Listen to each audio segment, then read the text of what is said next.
Tinawag ng Malacanang na hindi napapanahon ang planong transport strike ng Grupong Manibela mula April 15 hanggang 17 sa gitna ng pagtaas ng presyo ng langis.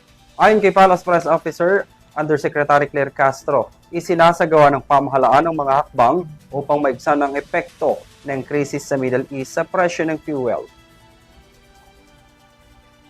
Sinabi ni Castro na nakapagpatupad na ang gobyerno ng fuel subsidies, cash assistance, at service contracting program para sa transport sector.